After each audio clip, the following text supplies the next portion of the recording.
Tov Boker Tov, Beshem Hashem, Nasseh Venatzliach. On est aujourd'hui le Yud-Chet du mois de Tammuz, le lendemain du 17 du mois de Tammuz, du 17 Tammuz. Mais on jeûne aujourd'hui puisque ça a été repoussé et que c'est tombé pendant Shabbat Kodesh. On est le premier du mois de juillet, ça y est, on est rentré dans le mois de juillet. On va étudier aujourd'hui et on dédiera ce shiur avec un Yom Houledet Sameach. Toujours après la nouvelle difficile, il y a toujours de bonnes nouvelles puisque c'est le Yom Houledet de Corinne, Rachel, Bat, Simon, Smadja, à qui on souhaite un grand et joyeux anniversaire, beaucoup de joie, beaucoup de réponses, Bezrat Hashem, beaucoup de santé, beaucoup d'amour et beaucoup d'humour.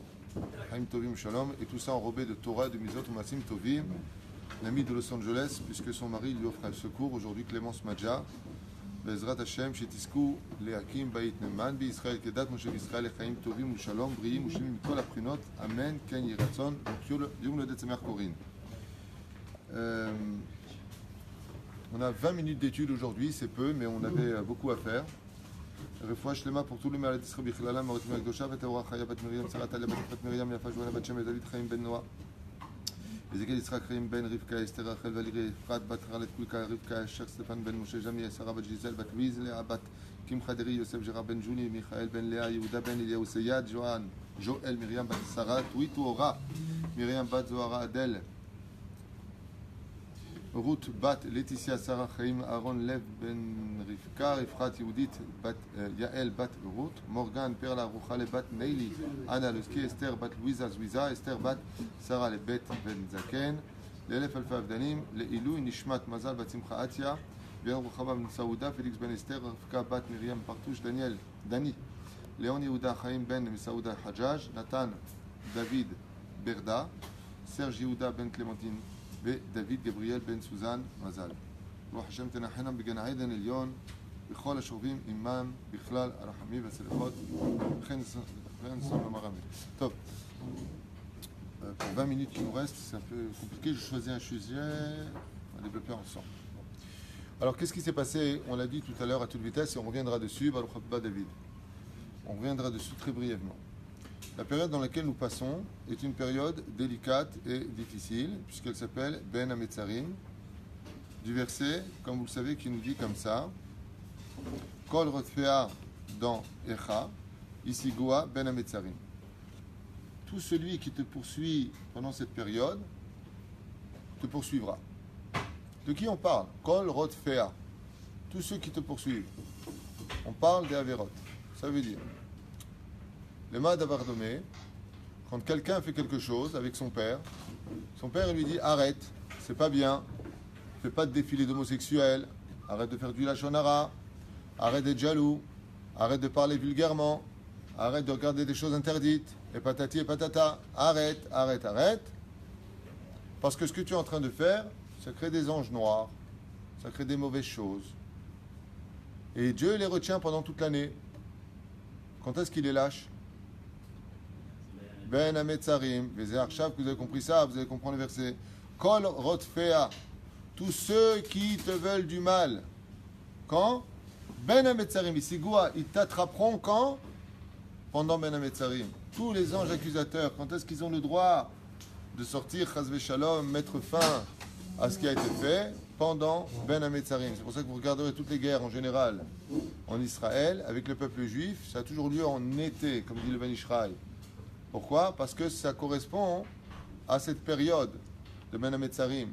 Et comme les gens ne comprennent pas que c'est interdit d'aller à la plage ensemble, comme ils ne comprennent pas la gravité des choses, en Eretz Israël, on a les Miduses d'année en année, et ce depuis toujours, pendant Ben Hametzarim. Le lendemain de Tisha B'Av, les Miduses s'en vont. Pour essayer d'aider le peuple d'Israël à ne pas fauter de se retrouver à la plage. Truc de fou. Truc de fou. Celui qui vit en Israël, il est choqué de voir cet événement. 17 Tammuz, il se ramène. 10 Av, il se barre. Ce n'était pas uniquement en Israël.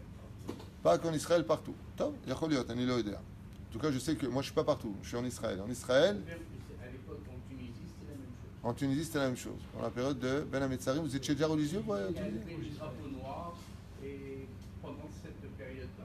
Jusqu'à Tisha B'Av, le lendemain, il y avait plus rien. Il n'y avait plus rien le lendemain de Tisha B'Av. En Tunisie aussi. Fait. C'est une façon à ses enfants. J'ai pas compris un mot là. Hachem, il fait attention à ses enfants dans toute la planète. Ah oui. Oui, ça fait style la Terre a été créée pour nous, quoi, en fin de compte. Les méduses sont nos potes. Évitez de nous faire fauter. Tom, manienne. En tout cas, c'est une période délicate et difficile. C'est pour ça que celui qui peut éviter pendant cette période des voyages, celui qui peut les éviter, celui qui doit les faire, il peut les faire. Celui qui peut éviter des voyages, celui qui peut éviter de prendre des risques pendant cette période, Tavo Alav Bracha. Celui qui doit, comment dire, d'ailleurs on a posé une question, est-ce qu'on dit Shechianu ou pas pendant cette période-là, sauf si ça tomberait éventuellement en Shabbat. On a expliqué que sur les fruits et les habits neufs, on ne dit pas Shechianu, mais si on voit un ami qu'on n'a pas vu depuis 30 jours, on pourra dire Shechianu avec le sourire et le serrer dans les bras. Pourquoi? Parce qu'un des points principaux que nous devons régler, c'est la sinat rinam. On est des différents les uns et les autres, comme je l'ai déjà dit à mon ami, à d'autres amis, il y a le beddin pour ça. Aval, rester fâché, de l'onachon. On peut être en litige avec sa femme, non? Avec son frère. Et alors? Ça reste sa femme, ça reste son frère. La reine, pour dire chez Hayan, ou si tu n'as pas vu une personne depuis 30 jours, que ça fait plaisir de le voir, avec le sourire, chez Hayan, ou Vikimen, ou Vigianou, la Zemanazé, Ken, Mutar, la Sot, Zot. Alors, quelles sont les 5 choses qu'on a vues ce matin et on revient maintenant dessus, qu'il faudra retenir? 5 événements tragiques ont eu lieu pendant le 17 du mois de Tammuz. Nishberu Aluchot. Première chose qu'on ait retenue, c'est que les tables de la loi, quand Moshe est redescendu de la montagne du Sinaï, il a dû casser et briser les tables de la loi. Et alors? Eh bien, il y en a eu d'autres. Quelle différence entre les premières tables de la loi et les deuxièmes tables de la loi? Voir les Parchanim nous ont expliqué, comme l'explique Rabbi Yehuda Tzadka, Vichen Od Arbe, comme l'explique Ben Ishraï, Rabbi Lubavitch, qui ne l'explique pas ça, que les premières tables de la loi, elles étaient Hakuka, elles étaient gravées, et qu'il nous aurait fallu suffire une seule fois de lire la Torah, si on a vu ces tables de loi, pour qu'elles soient gravées dans notre cœur. Ça veut dire que jamais on n'aurait oublié la Torah. Tu aurais lu une seule fois un livre, t'imagines comme ça? Tu prends un Talmud, tu le fais une fois, tu n'as pas besoin de revenir 101 fois dessus. C'est gravé, c'est pas oublié, ça ne peut pas être oublié. Et peu importe ce que tu vas mettre dans ta tête, c'est gravé. Je m'explique, pour ceux qui ne comprennent pas. La grande différence, pourquoi c'est vraiment un jour de deuil, pourquoi c'est un jour difficile, le 17 Tammuz. On vient de dire ici que la Torah a été gravée, Mazé Meshana a été cassée, mais on a eu d'autres lois de Torah, nous, Azma.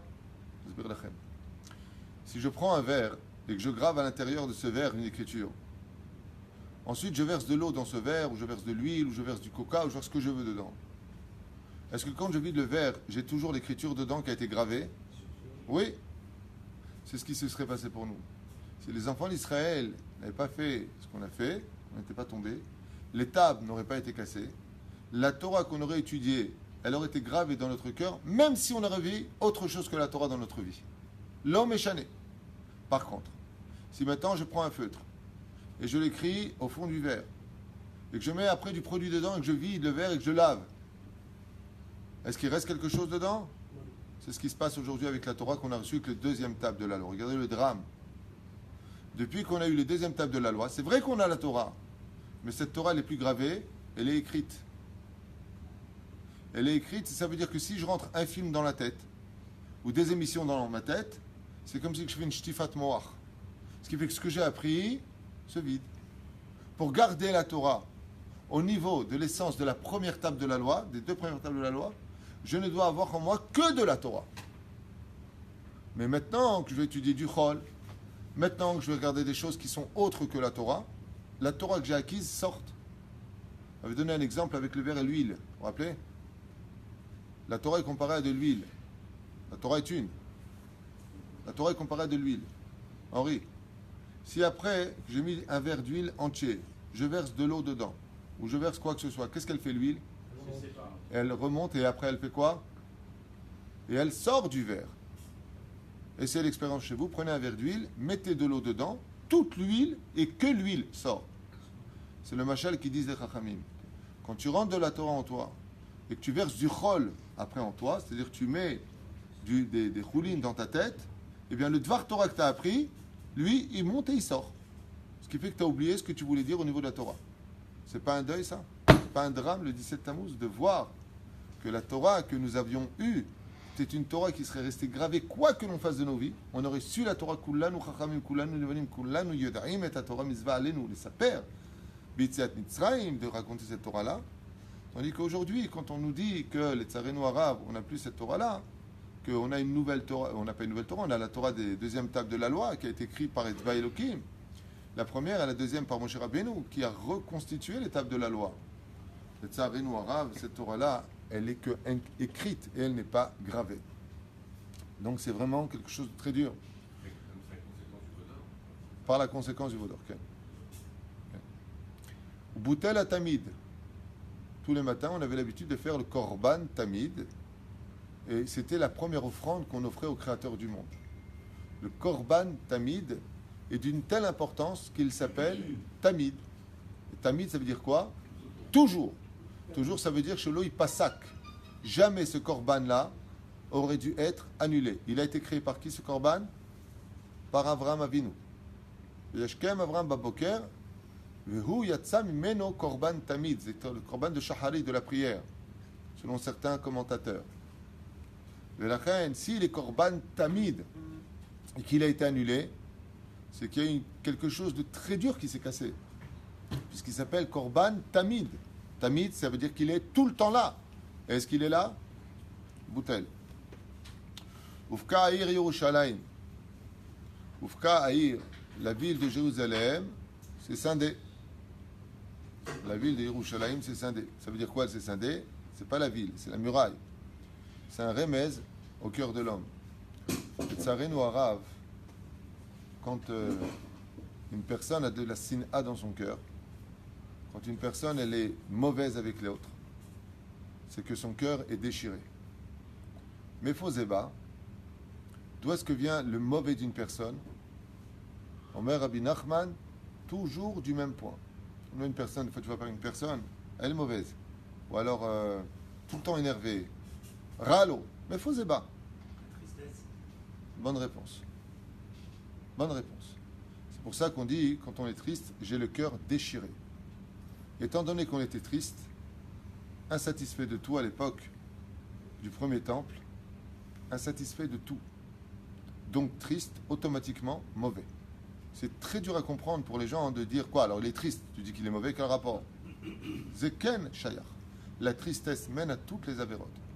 Étant donné qu'on a été triste à cause du cœur déchiré, Akadosh Baruch Hu ramez lanou que la muraille de Jérusalem a été fondue comment? En forme de cœur. Shavrota. Betsurat lev, nishbar. C'est-à-dire pas lev nishbar venitke elokim lotivze lo a perouche azé. Quand tu parles avec Hachem, il faut venir avec be'achna'a. Aval perouche adavar, on rit qu'on était triste de nos vies. On était comme Bil'am, les Tsarenu arabes dans le cœur. Et qu'est-ce qu'on a fait? On a commencé à se maudire. On a commencé à faire de la vodazara. On a commencé à dire que le mal c'était le bien et que le bien c'était le mal. Tu comprends ça? caché. Besaraf apostemus immarchemo vezichro shem reshaim yirkav et Torah. Qu'est-ce qu'il a fait, Apostemus? Il s'est posé une question intelligente. C'est bizarre, il y a des gens qui se posent des questions intelligentes. Posez la question, d'où vient la force d'Israël? C'est quoi leur potion magique? Et après avoir cherché, il est parti voir Tzahal, il a dit non, c'est pas là-bas. La Corée du Sud, les Américains, les Russes, ils ont un entraînement pas moins bon que le nôtre. Et ils ne sont pas moins forts que nous. Donc c'est pas ça. Ils sont partis chercher dans l'intelligence des diplômes, ils se sont rendus compte qu'en Hollande, ils avaient plus de niveau que nous. Alors ils se sont posé la question, est-ce quelle est leur force? Ils ont compris que c'était la Torah. Qu'est-ce qu'il a fait Apostemus? Il a réuni tous les siffrets Torah et les a brûlés. Comme tu dirais la nuit de cristal, lui il a pris tous les siffrets Torah, parce qu'il n'y avait pas la Torah orale à Daïn, à l'époque du premier temple et deuxième temple. On n'avait pas encore la Torah orale par écrit jusqu'à Rabbi Yehuda Hanassi écrit la Mishnah, après sorti la Gemara et les commentateurs. Okay? Rachid, Tosfot. Non, il n'y avait pas tout ça, il n'y avait que le Sefer Torah. Du Sefer Torah, on sortait toute la Torah orale qui se transmettait de père en fils. Okay? Tout le Talmud, quel tout le Talmud? Plus que le Talmud. À l'époque de Mathusalem, il n'y avait pas Shisha Sidre Mishnah. Il y avait Sheshmeot. Il y avait 600 Darim de Mishnayot. On est tellement descendu au niveau de l'esprit, tellement peu capable de retenir la Torah qu'on s'arrêtait à Shisha Sidre Mishnah. on a retenu 1%. 1% de la Torah qui était enseignée entre Adam Rishon et Avraham. Vous avez beaucoup plus de Torah que nous. Le Tselem Baïchal, donc lui, qu'est-ce qu'il a fait? Il a brûlé la Torah. Ça veut dire quoi? Il a brûlé la Torah. On verra ça tout à l'heure par rapport à nous aujourd'hui. Et ensuite, qu'est-ce qui s'est passé? Ils ont mis un Tselem dans le Echal. Ils ont pris une statue de femme nue, ce qui représente vraiment une provocation, et ils l'ont mis dans le Echal, dans le Beth Amikdash, là-bas sur place. C'est pour cela que tout le monde a l'obligation de jeûner cette journée-là. Oui, mais attention, je ne comprends pas. Si on a l'obligation de jeûner, parce qu'il y a eu des histoires, il y a 2000 ans, 3000 ans en arrière, qu'est-ce que tu veux que j'y fasse, moi? Que ceux qui ont fauté payent. En merlot. Et il est horaire à l'evavot, les pakaretarkat et chouva. Le ikar, le principal du jeûne, c'est de réveiller les cœurs. Alors pourquoi on jeûne? On jeûne pour qu'on se rende compte de plusieurs choses. La première chose, dit le Ben Ishraï, quand on jeûne, les globules rouges deviennent faibles et les globules blancs deviennent forts. On commence à devenir faible. Et ça veut dire quoi ça? Maran Ben Ishraï dit qu'est-ce qui nous rend orgueilleux, qu'est-ce qui nous fait fauter, qu'est-ce qui ne permet pas de refaire Teshuvah? C'est les globules rouges. C'est ça la klipa. Ça veut dire, c'est pour ça que quand une personne, elle jeûne, au fin de journée, elle est fatiguée, c'est sûr, elle est blanche. On lui dit tu es blanc. Pourquoi tu es blanc? Tu es pâle. Ouais, il a un visage pâle. Pas un Indien. Il a un visage pâle. Pourquoi il est pâle? Il est blanc parce que les globules rouges n'ont pas eu naïna. Ils n'ont pas eu, le rouge représente la force du mal dans le judaïsme, la rigueur, l'orgueil. Alors il est blanc, après on va casser un peu son orgueil, et là la personne elle va pouvoir faire teshuva. Casser un peu son orgueil, c'est le tzom, d'avoir chéni. Qu'est-ce qui nous permettra, Bezrat Hashem, de renouer avec le cœur? La tzedaka. Donner à l'autre. Mais donner à l'autre, c'est pas évident quand tu as travaillé. Pourquoi je te donnerais? Allez, fais travailler toi aussi. Pourquoi tu demandes de l'aide? Alors qu'est-ce qu'il fait à Kadosh Baruch Hu? Il nous dit, jeûnez, comme ça vous n'allez pas ni boire ni manger pendant une journée, parce que pour comprendre l'autre, il faut être à sa place. Comme ça dit Marana Ben Ishraï, ça c'est du Ben Ishraï. Il dit, pourquoi on jeûne? Le Ben Ishraï, il dit, celui qui jeûne sans donner de la tzedaka, c'est comme si il n'a pas jeûné. Il dit, pourquoi? Il dit, parce que, Yerushalayim bitzdaka tipade. Comment on amènera la Géoula? Par la tzedaka. Comment tu peux comprendre une personne, comme semaine dernière, il y a une famille qui m'a appelé, avec bien beaucoup d'enfants, sans rentrer dans les détails. On m'a dit notre frigidaire est vide. Notre frigidaire est vide. Mais celui qui a toujours un frigidaire qui est plein, il entend ce qu'il dit, mais il ne vit pas ce qu'il dit l'autre. Alors Dieu, qu'est-ce qu'il nous dit? Jeûnez. Vous allez avoir faim, vous avez soif, qu'est-ce que vous allez dire? Quand vous allez manger votre gâteau ce soir, après le jeûne, que vous allez vous rassasier et boire un verre d'eau pour vous altérer, ça se dit? Altérer, ça se dit? Je suis fort. Désaltéré, je me souviens qu'il y avait un truc qui n'allait pas. Eh bien, ce soir, vous allez boire. Il dit maintenant que tu as fait tu comprends combien c'est dur pour des fois les gens, encore aujourd'hui, grâce à Dieu, il n'y a pas de vrais pauvres comme on connaissait à l'époque. À l'époque, dans le Talmud, il y a marqué j'ai pas mangé depuis 3 jours. Et la personne, elle mourait. Au pied de Rabbi Nahum de Gamzo, par exemple, ou de Rabbi Eleazar. La personne, elle mourait. Tu peux me donner un morceau de pain? J'ai pas mangé depuis une semaine. Le temps qu'il descende du hamor et qu'il lui donne, la personne était morte de faim. Aujourd'hui, on n'a pas ça grâce à Dieu. Il faut même des personnes qui n'ont pas mangé, mais bien il y a des réserves. Là-bas, c'était vraiment des gens très maigres, des gens qui souffraient énormément. Rien il dit Ben Ishraï, c'est vrai qu'on jeûne par rapport à ça. Troisième explication du Ben Ishraï, pourquoi on jeûne? À quoi il sert le jeûne? Il dit le Ben Ishraï, Pashut Meod. Normalement, s'il y avait le Beth Amikdash, on ne jeûnerait pas. On apporterait un korban. Et qu'est-ce qu'il fait le korban? Il brûle les graisses de l'animal. C'est considéré comme un korban. La Gemara nous dit dans Masechet Ta'anit, celui qui veut absolument manger d'une chose et qui pourrait manger cette chose et qui s'en empêche, c'est comme si qu'il a jeûné. Marana Ben Ishraï il dit, Nachon, le fait de jeûner, tu vas brûler tes graisses. Donc il y a un rapport avec les graisses quand on jeûne. Il dit que le fait de brûler tes graisses est qu'il ata alita la misbeach que korban. Tout comme tu mets l'animal sur le misbeach et le feu il brûle ses graisses, dès que tu ne manges plus, Dans le cerveau, il y a une glande qui ordonne à d'autres glandes, qu'on les boule, de brûler les graisses de la personne. Ce qui fait que tu ne manges pas 3 jours d'affilée, tu maigris de 7 kilos.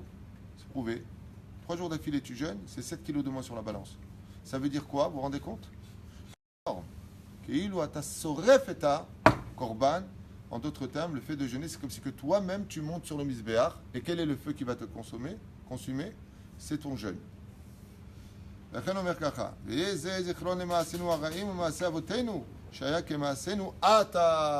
là, il nous dit quelque chose d'essentiel, que ne crois pas que tu viens réparer en 2018 de l'ère vulgaire, le jour du Yud Zayin Betamuz, la faute de tes grands-parents et arrière-grands-parents qui ont fauté pour lequel le temple a été détruit, mais qu'en réalité, s'il y avait le Bet Amikdash, il serait une fois de plus détruit aujourd'hui. Vema, c'est nous, Ata, on n'est pas mieux qu'eux. Nous aussi, on n'est pas Besséder. Et c'est pour ça qu'on continue à jeûner. Ne crois pas que tu fais la kapara de tes aïeux. Atatsam la atzmecha ayom. Tu jeûnes pour toi-même. Tigaram la em velanu otan tsarot. Et la preuve en est, nous subissons les mêmes problèmes que eux ils ont subis. Afin qu'on puisse faire teshuva et se poser les bonnes questions. Pourquoi on n'a pas de Bet Amikdash? Et si vous posez la question, et quelle différence il y aurait s'il y avait le Bet Amikdash aujourd'hui par rapport au fait qu'on ne l'ait pas? Atshuva ishamaim va'aretz. Sur quoi aujourd'hui les Arabes ils se basent pour dire que c'est leur terre? Sur le domaine historique, ils n'ont aucune preuve et ils ne peuvent pas en avoir. Israël n'a jamais appartenu aux Arabes dans l'histoire. Jamais, jamais, jamais. Et s'ils font allusion à l'époque de Yoshua bin Nun il y a 3000 ans, on parle des 7 peuplades qui sont marquées, ou dans la Torah elle-même dit que ces 7 peuplades ont été complètement exterminées. Donc ils ne peuvent pas être les descendants, soi-disant, ils reviennent. Et si leur but à eux, c'est de dire qu'ils reviennent sur la terre d'Israël parce qu'ils se seraient absentés, alors qu'est-ce qu'ils ont à dire de nous? On n'est parti que pendant 2000 ans. Eux, ça ferait donc 3000 et quelques années. Azmazé Kachour. Sur quoi ils se basent? Pourquoi ils n'arrêtent pas de dire Allah Akbar? Pourquoi il faut entendre le minaret là-bas, au-dessus du kotel? Ils se basent sur quoi? Ils se disent, vous les juifs, vous dites que c'est à vous, mais que tout est Minashamaïm. Nachon? C'est tout Minashamaïm, Nachon Ori? Ouais? Alors pourquoi il y a la mosquée d'Omar qui est là-bas, et la mosquée d'Al-Aqsa? Vous voyez bien que votre Dieu, le Dieu d'Israël, il veut que nous on soit là-bas. Et cette fissa, quand tu auras le Bet Amikdash, les Arabes d'eux-mêmes ils partiront. Pourquoi ils tiennent absolument à rester là-bas? Pourquoi il y a une guerre des combien doigts là-bas? Parce que pour eux, s'ils sont là-bas sur l'endroit le plus saint du monde, alors que Mohammed n'a jamais mis ses pieds là-bas, il n'y a pas d'histoire avec l'islam ici. Après, il y a eu l'histoire de Godefroy de Bouillon avec Suleiman le Magnifique, mais c'est des conquérants, ça n'a rien à voir. Jamais ils se sont installés ici. Jamais. Il n'y a pas d'histoire avec eux. Au contraire, quand on était chez eux, ils nous disaient retourne dans ton pays, sale juif. C'est eux qui savaient où était notre pays. Et nous, on ne comprenait pas à l'époque. On allait au Canada, en France. Ils retournent en Israël. Les Éperouches Adavar, que s'il y avait le Bet Amikdash, il n'y aurait plus de guerre dans le monde. Tout le monde reconnaîtrait la Gdusha du peuple d'Israël. Il n'y aurait pas de question sur Israël, est-ce que c'est un ou pas. Tout le monde reconnaîtrait Israël. Il n'y a plus de guerre. Pas besoin de ça. D'avoir chéni, il n'y a plus besoin de médecin. Tu vas chez le Kohen Gadol, comme c'est marqué dans la Torah. Tu vas chez le Kohen Gadol, il te dit voilà, c'est dû à ça et ça, tu fais tchouva par rapport à ça. Tout le monde me pose la question. J'ai mal à tel endroit, c'est relié à quelle mitzvah? Pourquoi? Parce que le roi Salomon nous enseigne que celui qui a mal quelque part, ce membre-là est relié à une mitzvah de la Torah. Si tu soignes la mitzvah, tu vas soigner le membre. Chaque fois que tu fais une mitzvah de la Torah, tu réavives l'énergie positive du membre, ce qui fait que tu n'es pas malade. Et si, chas v'shalom, tu fais une avéra avec ce membre est frappé. Tu comprends? La reine, s'il y avait le Kohen Gadol, tu irais le voir. Comme à l'époque du roi Kadouri, quand il y avait le Rav Kadouri, je voulais se marier. Il y a un vieux, il est venu voir le Rav Kadouri, 70 ans, 72 ans. Il lui a dit, Rabbi, Haïf Rabbi, il lui a dit, toi qui crains le ciel, à Belleville, où elle est ma femme? Et il lui a dit, elle est dans la cuisine.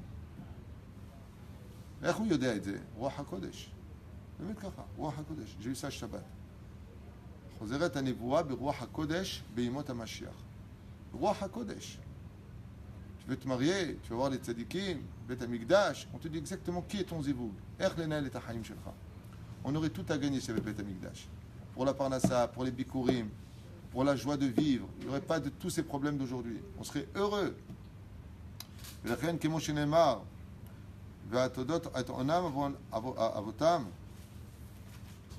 ולכן חייב כל איש לשום אל ליבו באותם ימים לפשפש במעשיו ולשוב בהם. Et pourquoi Ben Metzarim nous a été donné, vous n'allez pas me croire, pour nous préparer aux slichot. Ça veut dire que selon ce qu'explique ici le Rav Ovadia, למה נתנו לנו בין המצרים? לחזור בתשובה לפשפש במעשינו. Alors pourquoi ça sert les slichot? Réponse très simple. Maintenant, c'est la période d'agir dans la teshuva. Et les 40 jours de slichot, c'est demander pardon. C'est comme si le mec te fait du mal. Et tu dis, je te demande pardon. Hein. Qu'est-ce que tu lui réponds? Baba, demande pas pardon, arrête de me faire du mal. Et après, tu demandes pardon. C'est logique ou pas? Ouais? זה בדיוק מה שהוא אומר. עכשיו זה זמן תשובה, וכשמתחילים הסליחות, זה זמן סליחה. סליחות. בסדר? יפה.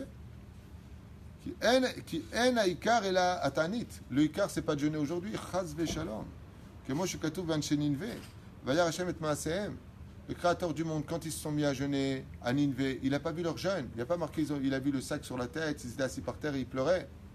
Et là, כתוב, וירא השם את מעשיהם, mais il a vu leurs actions. C'est les actions qu'il a vues. ואמרו חז"ל, זה וזה לא רע, אלא מעשיהם, אלא מעשיהם. ואין התענית אלא ההכנה לתשובה. Et c'est pour cela qu'en réalité, le jeûne n'est rien d'autre que la préface de la teshuva. ולכן אותם האנשים שבאים להתענות, quand viennent les gens pour faire le jeûne, הולכים בטיול, et c'est Rosh Hashanah, ils utilisent cette journée-là pour se promener, on prend une journée de vacances, à Dvarim Betelim, ils ont attrapé le tafel et ils ont laissé le ikar. C'est-à-dire que pour eux, ils jeûnent aujourd'hui. Ah ouais, c'est le 17 Tammuz, c'est une belle cérémonie religieuse, mais ils ne vivent pas l'importance du ikar du jeûne, c'est vraiment de faire teshuva. Alors j'aimerais très vite revenir en arrière pour reprendre aujourd'hui un petit peu les domaines de la teshuva par rapport à ce qui a été brûlé et fait. Nishtaberu aluchot, les luchot ont été cassés. Les luchot ont été brisés. Quand on vient et que chas v'shalom, la Torah nous ordonne de faire Shabbat Kodesh, qu'elle nous demande de manger kasher, d'aller selon les lois juives, ne pas aller selon les tribunaux laïcs, d'aller voir des bêtes din, comme ça, Bévi et Shulchan Aruch. Qu'est-ce qu'il dit Rav Ovadia Yosef? C'est comme si qu'il a pris le Sefer Torah et qu'il l'a jeté par terre, comme si qu'il avait cassé les tables de la loi. À l'époque de Moshe Rabbeinu alav shalom, le peuple d'Israël a fait le veau d'or, donc Moshe a cassé les tables de la loi, Dieu lui a dit Shar Koach. Echad. Comment aujourd'hui on peut lire ça comme étant un fait historique? Si tu continues à ne pas respecter la Torah et les mitzvot, Maran Rav Ovadia Yosef a dit comme ça de sa bouche dans son shiur. Par exemple, tu vas selon les tribunaux laïcs, tu prends ton avocat, tu attaques l'autre. C'est comme si tu as pris le Sefer Torah et que tu l'as jeté par terre. Qu'est-ce qui se passe si je prends un Sefer Torah et qu'il tombe par terre? Combien de temps? 40 jours. Pourquoi 40 jours, Fitoussi? Lama Arbaim Yom? Non. C'est bien ce que tu viens de dire, c'est une dague que j'ai lue, mais ce n'est pas la raison. Ce que tu dis est vrai, ce n'est pas la raison. Moshe Rabbeinu alav shalom, il est monté 40 jours et 40 nuits pour aller chercher cette Torah pour toi, et toi tu la casses. Ça veut dire quoi? Moshe il dit, ah oh les mecs, moi je suis monté 40 jours 40 nuits pour vous chercher la Torah. Et vous la prenez, vous la faites tomber par terre. Et comme tu as dit aussi pour les stichot. Donc, est-ce qu'on peut dire aujourd'hui qu'on continue à casser cette Torah-là? Apparemment, on peut d'une autre façon continuer à casser cette Torah-là. Ou Bouta la Tamid. Le Tamid, c'est la prière du matin à Rabotai, qui est le Ikar. Toutes les prières de la journée dépendent de prières de Shacharit. Toutes les prières de la journée. Ou Bouta la Tamid. Quelle est la prière la plus difficile pour nous à faire? Celle de Mincha, celle d'Arvit ou celle de Shacharit? Quelle est la plus grande? J'ai posé la question. J'ai dit quelle est la plus dure à faire? Tout le monde te dira, sur le globe de la terre, n'importe quel juif, la prière de Shacharit. Mincha et Arvit, on s'arrange. C'est l'après-midi, on est réveillé. Aval se lever à la prière le matin, Zat Kufa, Chikasha. Surtout à quelle période de l'année c'est le plus dur? En été. La reine Zebigia, en été aujourd'hui. Ufka Aïr, Yerushalayim tibane v'tikonen, la ville a été scindée. Vezema sheneemar, im eshkachech Yerushalayim, tishkach leshoni, tibak leshoni slicha lechiki. Ne jamais oublier Yerushalayim, ne pas faire de Brooklyn, de Sarcelles, ou d'endroits là-bas à Miami, comme tu m'as raconté, on dirait Jérusalem. Et là, Ufka Ha'ir, Pérouche d'abord, c'est scindé. Il y a une brèche dans Jérusalem, qu'on n'ait plus envie de revenir à Jérusalem. Tibanev et Tikonen, Mimera B'Yamenu, Amen. Livnot et Yerushalayim. Le Saraf Apotropous est à Torah. Toute la journée, quand la Torah elle est délaissée, comme on dit en tunisien, c'est l'arbine. Tu sais, quand tu ne vois pas une personne qui est absente. Quand tu attends quelqu'un et que cette personne ne vient pas te prendre. Ça te tourne de l'intérieur. Le Saraf Apostemus est à Torah. Ma Pérouche Saraf, quand tu as la Torah qui t'attend et qu'elle t'attend et qu'elle t'attend et que toi tu l'ignores, elle se brûle de l'intérieur. Comme c'est marqué, la Torah est un feu Eshdat Lamo. Ve'omed Tselem Ba'echal. C'est quoi le Tselem Ba'echal? Qu'est-ce qu'on appelle le Echal? Rabbi Yair, Efo Echal Shelanu, c'est un Moach. Quand tu viens et que tu regardes des choses incestueuses, quand tu parles de choses qui sont interdites, tu as déposé, comme l'a dit Ishaïa ou le prophète Isaïe, il a dit, vous avez brûlé un temple qui est déjà brûlé. Il dit, comment? Là-bas, quand ils ont mis le Echal, c'est pas que le Echal qu'ils ont mis, ils ont fait rentrer des filles à l'intérieur. Et le prophète Isaïe, quand il est mitnabé, quand il fait la prophétie, qu'est-ce qu'il dit? Il dit, Pashut Meod, que vous avez brûlé un temple déjà brûlé, rentré des filles qui sont déjà rentrées. Mazé Omer, il dit, le Echal, c'est le cerveau. Si dans ton cerveau, quand tu vas à la synagogue, tu penses à des choses incestueuses, tu as rentré dans la spiritualité des choses incestueuses. On ne les voit pas, mais elles sont là. Qu'est-ce que sont venus faire les goïms? Ils sont venus concrétiser ce que nous avions en nous, à l'intérieur, qu'on ne pouvait pas déceler. Mais la reine, c'est Bidjukoto d'avoir aujourd'hui. Si notre cerveau, il est toujours empreint de choses qui sont futiles et de choses qui sont tamées, alors il est évident que notre echal à l'intérieur, c'est-à-dire notre cerveau, il est toujours rempli de cette situation. La reine Serklatsum.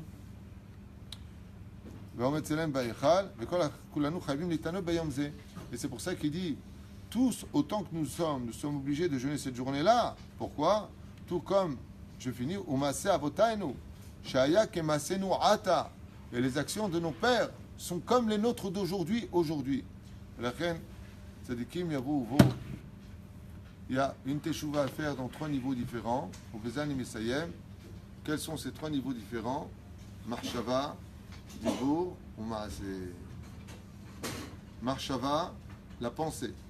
Faire teshuva dans la pensée, c'est la teshuva la plus délicieuse de toutes. Si quelqu'un fait teshuva dans la pensée, automatiquement il a fait teshuva dans la parole et dans l'action. C'est la plus importante de toutes. Ensuite, la teshuva de la parole. L'habitude de parler mal, de parler vulgairement. Ça vous paraît être un cours un peu gna-gna. Allez, vaille, yeratzon fanecha boré olam, shenatzliach leyot gna-gna, comme je suis en train de le dire. Daber yafé, qu'on parle bien, qu'on s'exprime bien, qu'on parle avec nos épouses et que nos épouses nous parlent avec kavod, sans vexer constamment. Je l'expliquais hier dans le Shiur. Dans chacun de nous, il y a du Moshe, il y a du Abraham, il y a aussi du Bilaam.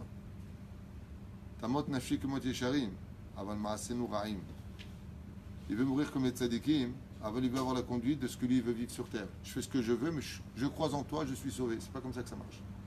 La chen tzarich tshuva bemarshava, tshuva bedibour, et le ikar du ikar, c'est le maaseh. Comme on le dit, nous sommes dans le monde de l'action. Des gens ils vont te dire, moi tu sais quoi, au niveau de la parole, moi j'aime Dieu, j'aime la Torah, j'aime le Shabbat. Alors pourquoi tu fais pas Alze ba'atzom azeh? Pourquoi Ufka Ha'ir? Une explication de Ben Ishraï qui dit, pourquoi on s'est retrouvé dans une situation d'action? Si Dieu, par exemple, il aurait voulu que les nations du monde nous donnent une leçon par rapport à ce que nous avons fait de nos vies, il aurait fait en sorte que les nations nous disent, on vous déteste les Juifs, et c'est où? Pourquoi il les a fait venir? Pourquoi il a fait une brèche? Pourquoi il a fait brûler le temple? Pourquoi il nous a fait chasser? Si vous observez bien tout ça, c'est que des actions. Pour t'enseigner que le Créateur du monde, il n'attend pas de toi une teshuva d'esprit, il n'attend pas une teshuva simplement de la parole, mais il attend une teshuva de l'action. C'est comme le mec qui doit te donner ton chèque, et il te dit, ouais, t'inquiète pas, tu sais très bien que je t'aime. À la fin, qu'est-ce que tu lui dis? Baba, arrête de penser, arrête de m'aimer, donne-moi juste le chèque. Au Shadavar, nous on veut de l'action. On veut que tu prennes ta main et que tu agisses avec. On veut que tu bouges. On veut que tu changes. Arrête des propos, arrête de promettre. Je ne veux plus m'énerver, je ne veux plus rien casser. Je sais que j'ai tort, je suis nerveux, qu'est-ce que tu veux que j'y fasse? Je vais m'arranger. Combien de fois on entend cette phrase? Je vais m'arranger. Habibita, setova ikola olam kulo. Arrête de dire que tu vas t'arranger. Parle plus. Parle plus. Change. Je veux de l'action. Zeat Som, Vezat Kufa Shelanu. Que le mois de juillet et le mois d'août, Alpi Kabbalah correspondent aux deux yeux. Aïn Yemina Ve'aïn Smola. On étudiera ça en profondeur. Et que si on vraiment veut changer ces 2 mois-là, qui sont 2 mois dans les mains de Esav, ici Goua, Ben Ametzarim, pendant cette période, ils nous poursuivent. Qui nous poursuit? Toutes les fautes de l'année ont le droit de sortir de leur cage pour nous frapper pendant le Ben Ametzarim, Chazve Shalom, Shelon Eda. La reine, contre ce verset-là, il est marqué Ach Tova Chesed Yirdefuni Kol Mechayai. Ach, Mazé Ach, Aleph Chad. C'est 21 jours de Ben Ametzarim. Ach Tova Chesed. Il faut faire du Tov et du Chesed. Avec qui? D'abord avec toi et après avec les autres. Et Rouch Adavar chez Adam, Ishmor Alainaim Shelo. C'est une période où Béhémet, on doit faire attention à ce qu'il y a dehors et aux filles d'Israël de nous aider, de ne pas fauter et de sortir pudiques. Question? Il y a 2 questions. 2 questions. De Sophie qui dit est-ce que les femmes doivent faire les slichot? Les femmes n'ont pas l'obligation de faire les slichot, elles peuvent lire quelques versets chez elles, et aval lo chayevot. Les femmes, de leur côté à elles, sont tenues, Bezrat Hashem, d'être pudiques si elles le peuvent, avec l'aide d'Hashem, Mikol Alev, pas par Rasra, Ramash, d'être pudiques, d'être fières de l'être. C'est très important de tenir la maison. Quand le mari rentre à la maison, que les enfants ils sont douchés, que déjà qu'elle en a beaucoup sur le dos la peau, c'est ça son tafkid à elle. Et si elle peut faire les slichot, elle fait simplement les tahanounim à son niveau à elle, zemaspik. Lo chayevot beslichot. Les dates la semaine de Tisha B'Av. Parce que cette année, il y a une semaine. Il n'y a pas de semaine de Tisha B'Av. Tisha B'Av tombe Shabbat Atzmo, il est repoussé au dimanche. Donc, En Shavua Shechalbot Tisha B'Av, il n'y a pas de semaine. Donc, on pourra aller chez le coiffeur jusqu'à la veille de Tisha B'Av si on le veut. On peut se marier très rapidement pour ceux qui ne savent pas. Les Sfaradim, à partir de Yud Zayin aussi, on peut se marier jusqu'à Rosh Chodesh Av. On peut encore se marier. Moi-même, j'ai 3 mariages à célébrer jusqu'à Rosh Chodesh Av. Bezrat Hashem. À partir de Rosh Chodesh Av, on étudiera les lois, mais peut-être avec l'aide d'Hashem qu'on n'aura pas besoin de ces lois, puisqu'il y aura peut-être déjà le Beth Amikdash, Mimera, Amen. Amen. D'accord.